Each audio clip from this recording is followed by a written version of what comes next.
মাছ বিক্রি নয়, ধর্মীয় ভাবাবেগে আঘাতের অজুহাতে মাছ বিক্রি বন্ধ করার অলিখিত ফতোয়া দিল্লির বিজেপি বিধায়কের। মাছ ভাত খাওয়ার সঙ্গে ধর্মের কি সম্পর্ক, প্রশ্ন রাজ্যের মানুষের। কথায় বলে মাছে ভাতে বাঙালি, সেই বাঙালি মাছ খাবে না, হে যেন বিড়ালের মাছ না ছোঁয়ার মতো।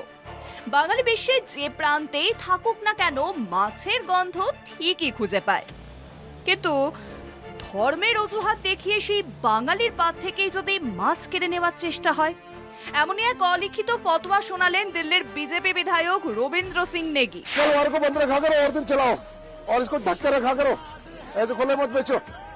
ढक के रखो, जो नहीं खाता उसको पसंद नहीं आता ना। तलवार को बंद रखा करो और दिन चलाओ, और इसको ढक के रखा करो, ऐसे खुले मत बेचो। ढक के रखो, जो नहीं खाता उसको पसंद नहीं आता ना। तलवार को बंद रखा करो और दिन चलाओ, और इसको ढक के रखा करो, ऐसे खुले मत बेचो। ढक के रखो, जो नहीं खाता उसको पसंद नहीं आता ना। রীতিমতো ফতোয়া জারি করছেন দিল্লির বিজেপি বিধায়ক রবীন্দ্র সিং নেগি এবং ধর্ম চর্চার সঙ্গে ধর্ম পালন করতে গেলে ওই নির্দিষ্ট দিন মঙ্গলবার মাছ বিক্রি করা যাবে না, এমনটাই হুঁশিয়ারি দিচ্ছেন। অথচ এ রাজ্যেও দখল করতে বিজেপি তার রাজনৈতিক বিভিন্ন প্রস্তুতি নিচ্ছে। বাঙালির কৃষ্টির সঙ্গে খাওয়া দাওয়ার সঙ্গে জড়িয়ে রয়েছে মাছে ভাতে বাঙালি।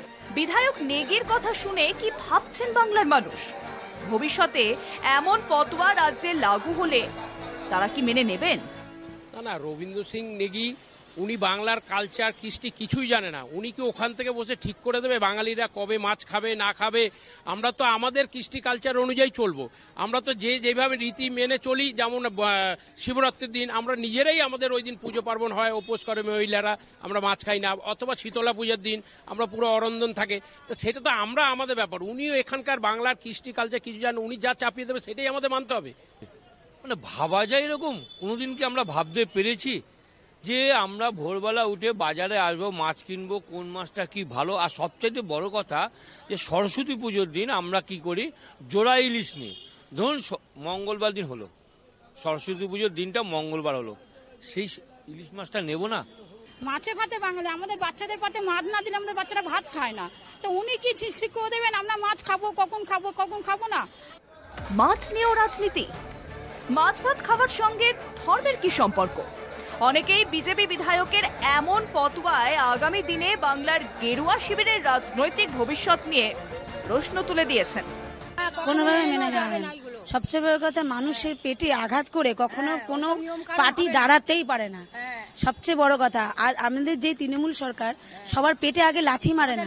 আর উনি সবসময় গরিব, মানে ছোট একটা জুতো থেকে শুরু করে একজন বড় ব্যবসায়ী, সবাই যেন এখানে এসে তার ব্যবসাটা করে তার সংসার চালাতে পারে। আর উনি চাইছেন সবাইকে মেরে দিয়ে উনি রাজত্ব করবে, এটা তো কখনো হয় না। একদিন বাজার বন্ধ মানে দিন আনা দিন খাওয়া মানুষের রুটি রুজিতে টান। তাই মাছ বিক্রেতারা কি বলছেন? আর আমরা কোনোদিনই বাজার বন্ধ রাখি না, কেউ মারা গেলেই বন্ধ রাখি। আর আমরা এটা কোনোদিনই মানতে পারবো না। একদিন বাজার বন্ধ করলে অনেক লোক, আমাদের কাস্টমার নষ্ট হয়ে যাবে। এই ধরনের অলিখিত ফতোয়া কোনোভাবেই মেনে নিচ্ছেন না এ রাজ্যের মানুষ। যারা মাছ কিনতে এসেছেন তারা এবং যারা মাছ বিক্রেতা প্রত্যেকেই এর বিরুদ্ধে সরব হয়েছেন। ক্যামেরায় আনন্দ চক্রবর্তীর সঙ্গে সত্যসুন্দর ভট্টাচার্য, কলকাতা টিভি।